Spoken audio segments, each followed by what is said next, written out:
Welcome to You Make the Difference. I'm Wanda Walker, and today we're talking to Stacy Hummer, who is an independent consultant in this area. Welcome to the show, Stacy. Thank you. It's a pleasure and honor to be here on the show today. Thank you for asking me to be here. Oh, you're so welcome, and we're going to talk about how you make a difference in the community. But let's start with a little bit about your background and also how you came to LaGrange. Okay. Well, I'll be brief. Okay. Actually, in a couple weeks, it will mark about 20 years ago that I first came to the area. So I actually am born and raised in Iowa, small farming community in Iowa, and chose to go into the military. And I served 7 years in the Air Force. But after my last duty station of Grand Forks, North Dakota, which is very bitter cold, lots of snow, I chose to come south. My son's father was born and raised in the Valley, Alabama area.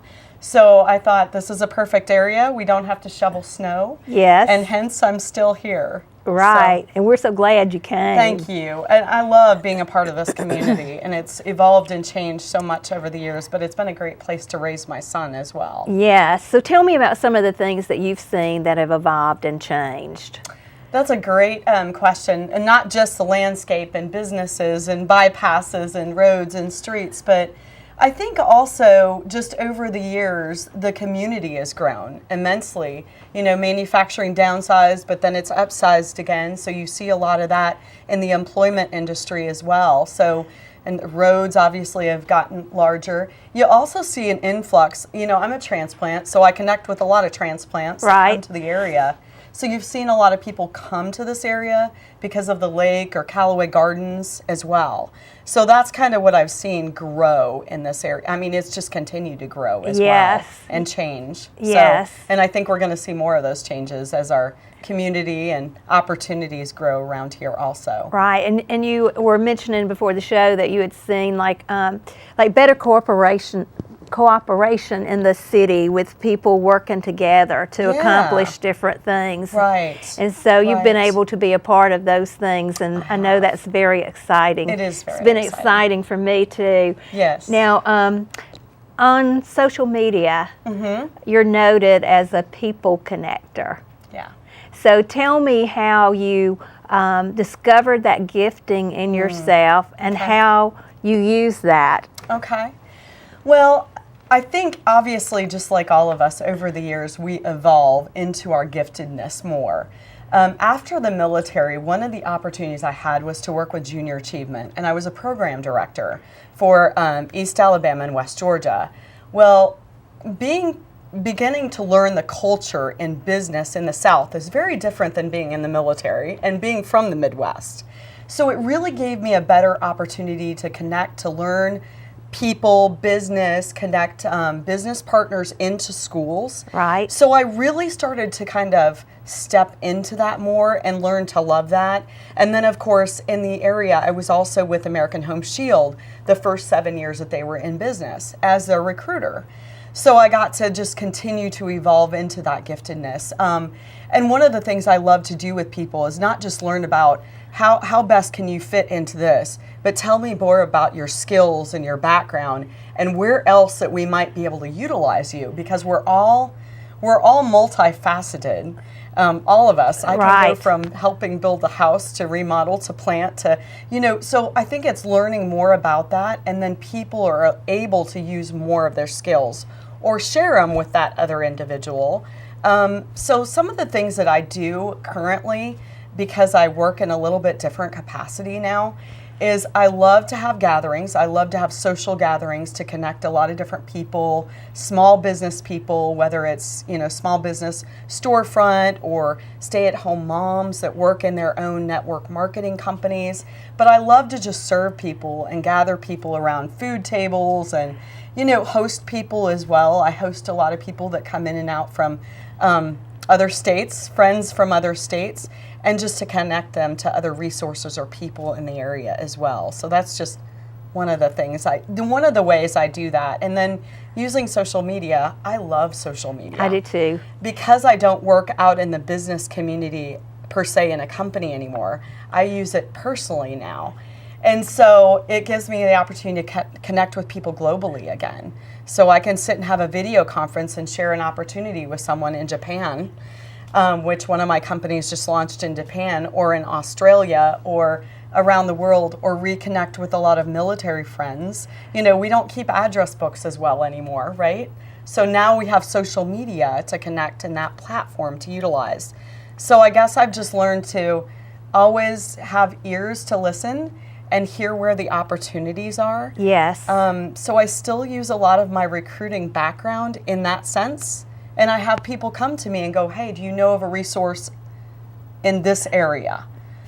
So I'm always looking for those resources, and all of our businesses are built on referrals. Right. So it's an opportunity to utilize that as a, hey, I've got a referral for you, or this person for you, or this business opportunity. And then it's a way to kind of share that as a win-win. And this is what I'm looking for. That's great. And so will you give me an example of like somebody that you have connected and how it impacted their life? Okay. Well, let me see. That's yes, I have a great one, and this is a personal one. Okay. I had a very good friend of mine that came down, and she thought she was going to retire and come into the mission, go back into the mission field. She was actually born in, she was raised over in Africa. And so she came down, she stayed with me, and she connected me to an organization in Peachtree City called AIM, Africa Inland Missions. I became very good friend with one of her coordinators there.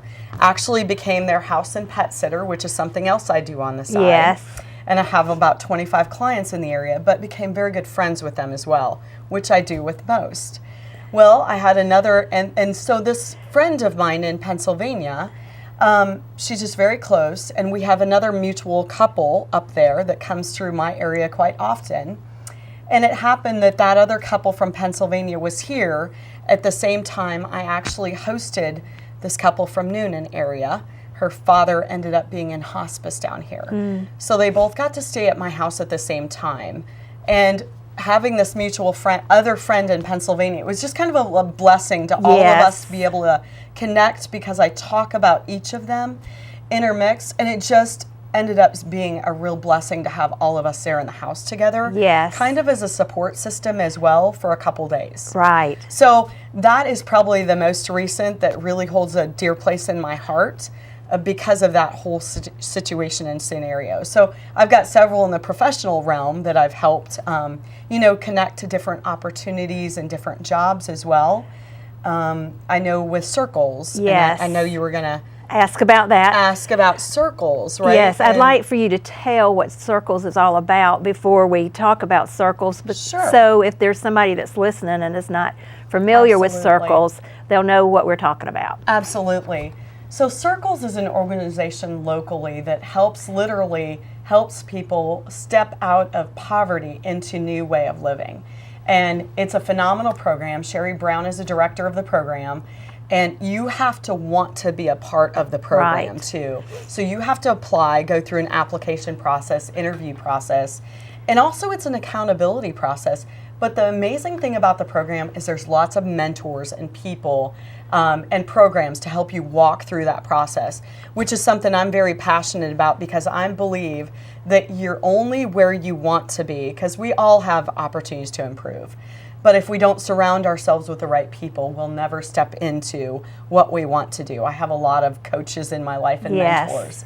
So when I moved back to the area from Pennsylvania 3 years ago, I participated. I went to the meetings weekly just to get to know, and then I became her employment agency at her simulations. She does simulations for a lot of the companies locally, leadership troop, so I was the employment person.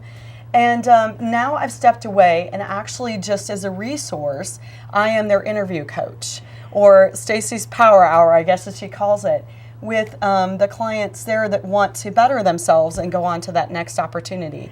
And I have to say, I'm very proud that we've got a 100% success rate.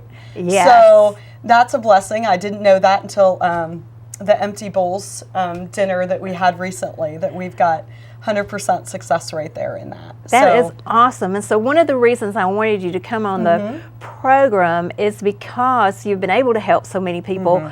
And I wanted you to share what it is that you tell people when they're preparing for an interview, because I know there are probably lots of people out there that are looking for jobs and need to hone their interview skills. And so it'd be an excellent opportunity to hear from you. Yeah, well, thank you, Wanda. Yes. So one of the things, and I've been in the HR field for probably 16 years now, 15, 16 years now, one of the things is posturing. You know, if you want that next opportunity, and I learned this a lot in high school and then in the military, it's all about posturing. You have to posture yourself to make the best impression. You have less than 5 seconds to make a good impression. So everything you do in preparation for that is key. From your posture, your eye contact, what you're wearing, right? All of that is very your body language too. A lot of people don't realize what comes off from their body language as well, and then your words, and having a pen in hand. I always tell people, make sure you've got a pen in your bag in hand, so it makes you look like you're prepared. Right. But the other thing that we talk about a lot individually with each person, and that's why I meet with the people individually, is what do you feel like you need to work on most, or what is the fear? Because, right, we all have the fears. We all do. I was nervous today, and I have no problem talking in front of people. I have no idea why I was nervous. But it's a false evidence appearing real. So what do we need to overcome? What is that? And it's usually a completely false perception of self, right, that we need to overcome. So then we talk through that and just preparation of what do you want? What do you want? Like, I want this position. Well, why do you want it? And what is going to make you the best absolute person in this position? Speak to that.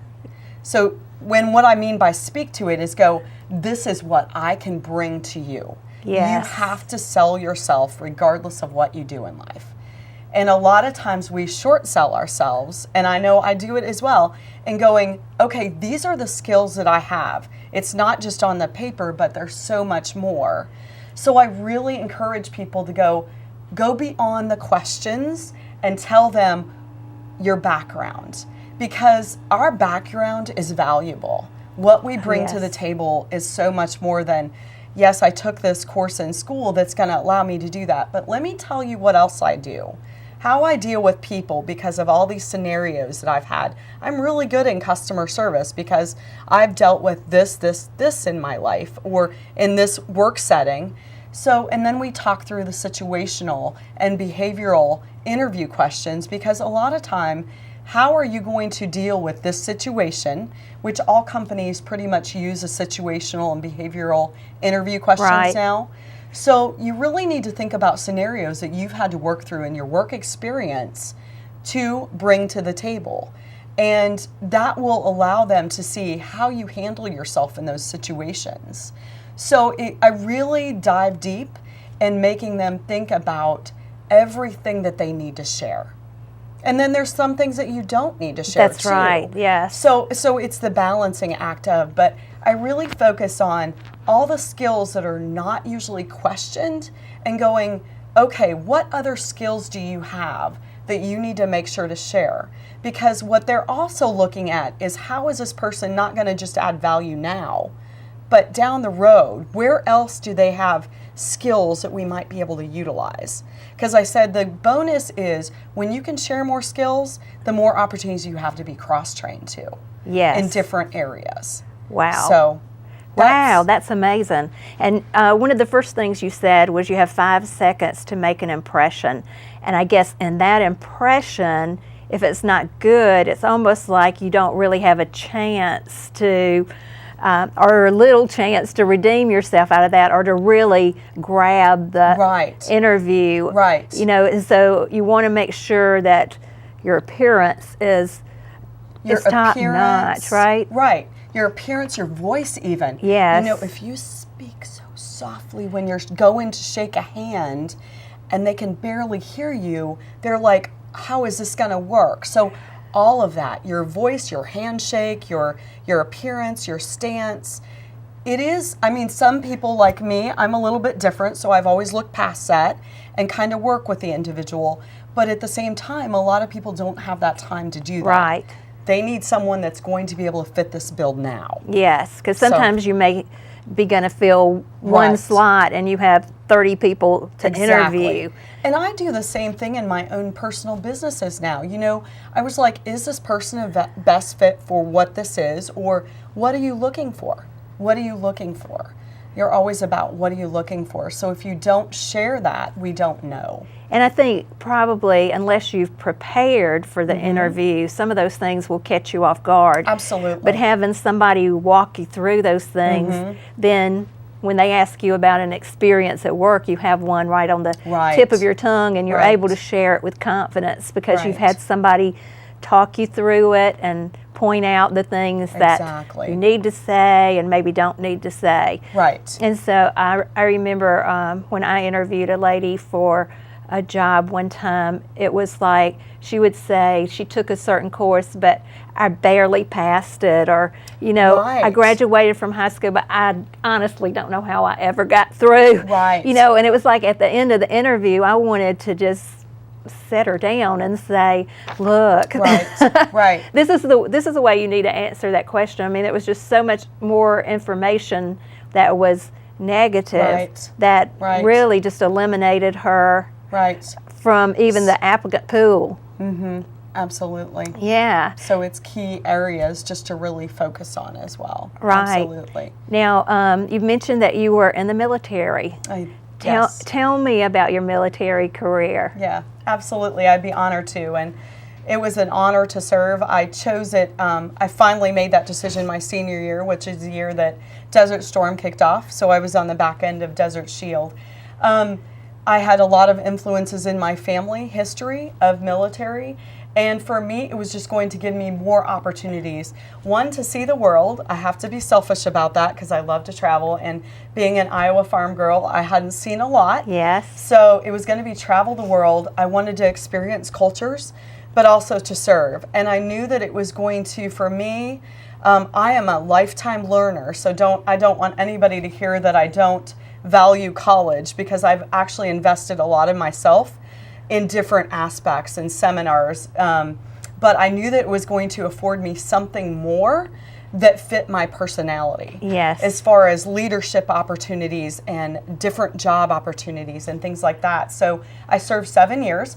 I was actually, in the military terminology, I should say the actual name was in-flight air refueling specialist. So what I really did was refuel other airplanes in the air on a KC-135R model and hauled cargo around the world. Wow. So yes, very intense job, especially going in at 17 and handling multi-billion-dollar aircraft in the air at very high speeds. Wow. But definitely, and it was also one of those great opportunities. I had a lot of excellent mentors, coaches, definitely pushed me way beyond my comfort zone. So I hated math, and that's what I had to do in my job all the time. Yes. So I managed an entire aircraft, a lot of the aircraft. So it was an incredible experience, I have to tell you, not just with the opportunities to do that and handle such an intense job, but the people that I came in contact with, the people that I served with as well, but also the cultures that I had the opportunity to get ingrained in and experience as well. What were some of those cultures? So I spent a lot of time in the desert of Saudi Arabia.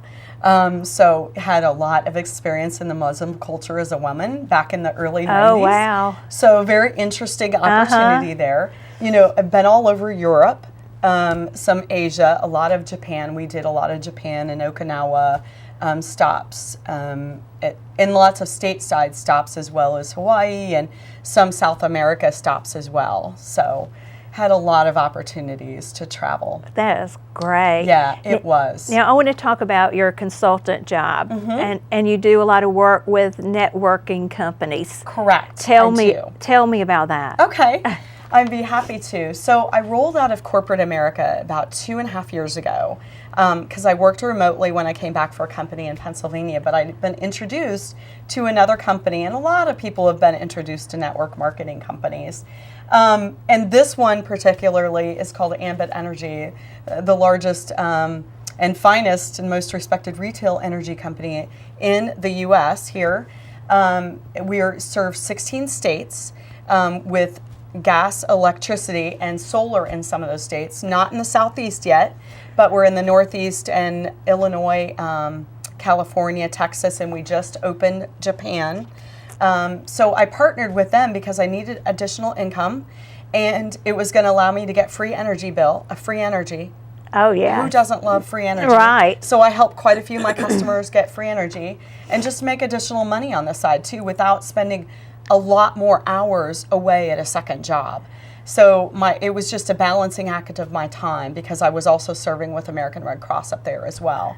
Then I'm also partnered recently with a company called Send Out Cards. Now, I love to send cards. I send cards of appreciation.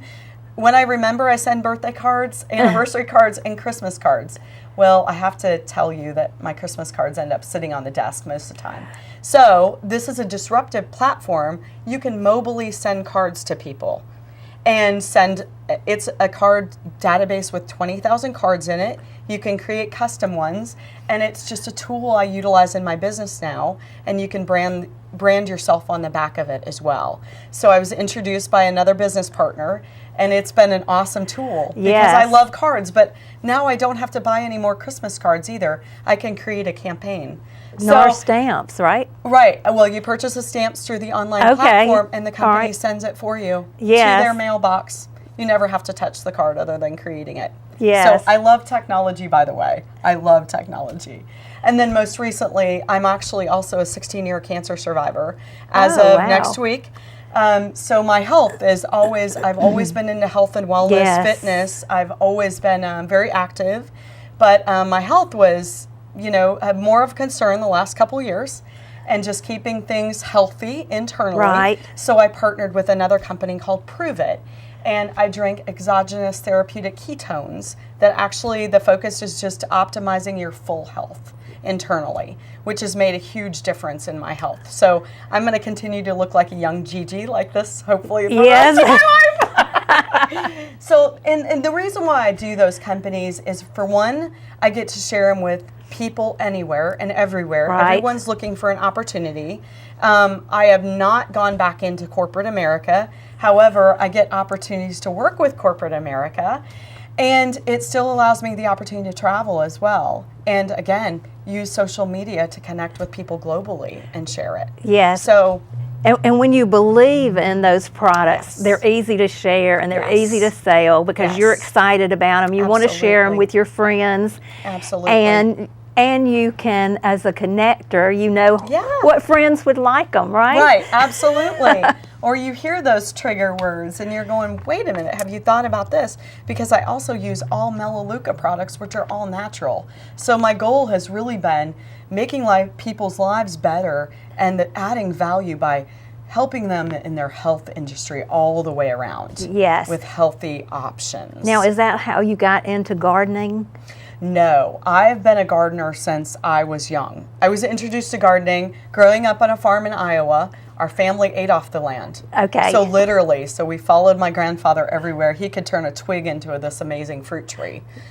He could turn plants that just, it was just delicious. So I have gardened ever since I've gotten out of the military. I've pretty much gardened.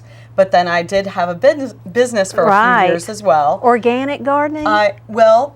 All natural. All natural. So I didn't purchase the organic label, but it was all chemical free. Yes. So I used plants and other things, natural things, to keep away the bugs and to produce.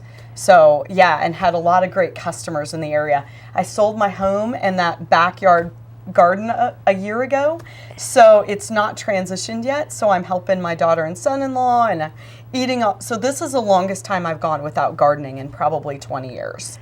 So it's just this time and season I'm in right now. But I'm still sharing knowledge with people about what to do in that. So I can still lend myself to that too and help people in some of those areas. So that's great. Yeah, it's just looks a little bit different right now, but it's better for you. So, and there's not enough people that know how to do it either. Right. So I've always been passionate about that. Yes. It's kind of a lost art. It is a lost art. It's work, but it's amazing. I don't know. I love the creation of putting a seed in the ground and how it fruits. Yes. So it's not a lost art when you see how healthy the benefits of it. And I know it's just a time thing for a lot of people as well. Yes, So. and my mama and daddy had large gardens, and then, you know, I don't know how to do anything like that, but Well, it sounds like I need to help Miss Wanda. you do. So there we Yeah, go. yeah. I've got some flowers that would really like to do Yeah, better in my right. yard. Yes, yeah, that would be a great help. Now, you also are with the American Red Cross. I am. Talk about that. Okay. My first experience with American Red Cross was in 1997. Actually, my stepdad, I grew up him as a firefighter, so I know that they were always around. But 1997, our base in Grand Forks, North Dakota, was literally, because of a flood, was turned into American Red Cross situation. I have been a fully trained and certified disaster responder since 2010, serving up in Pennsylvania and then now back in this area as well. And it's all about making a difference in people's lives and serving people where their needs are. And when I mean fully trained, we go through a lot of annual training. So not just a disaster responder, but I'm also a co-lead for shelter operations as well. I've led many shelters, and I'm also a volunteer liaison. So I go in and talk to organizations and companies about what we have to offer and how their donor dollars stay in this community. Yes, and yesterday was an important day. Yes, Tell it us was. about that. It was. So we have a family, you know, anytime there's lives saved because of a smoke alarm installation, we've got a smoke alarm drive that we do, and we partnership with the fire department. So there was a family saved in March 27th because of a smoke alarm installation in the middle of the night. I had the opportunity to be the disaster responder with American Red Cross. 7 lives were saved at that. Yes. Yesterday we celebrated that family with the LaGrange Fire Department and have a little honorary junior firefighter because he's been telling all his friends about that incident. So that is not why I serve, but it is definitely a celebration when you have lives saved every day. Yes, and he wants to be a fireman, is that right? Absolutely. Yeah, isn't that awesome? So they have actually given him a certificate as an honorary junior firefighter too. Yes. And we celebrated the family yesterday. Now you go to Southcrest Church. I do. Do you want to put in a plug for Southcrest? Sure, absolutely. I love Southcrest Church. We are a community-oriented, life group-oriented church. The reason why I go there is because we're focused on just loving and serving South Atlanta, one relationship at a time. And so I love that body of Christ and serving with them. All right, tell me briefly what a life group is. A life group is like a small group Bible study. So we believe in doing life outside of the church body, which is where Jesus often did it as well, outside of the life and impacting others in your community. Yes. Well, Stacy, thank you so much for coming. Thank you so much for having Well, me you on have shared this. I so much appreciate information that I know is going to help people. Well, and I would just like to you. say thank you for watching You Make the Difference. Yes. And remember, your life truly makes a difference. Thank you.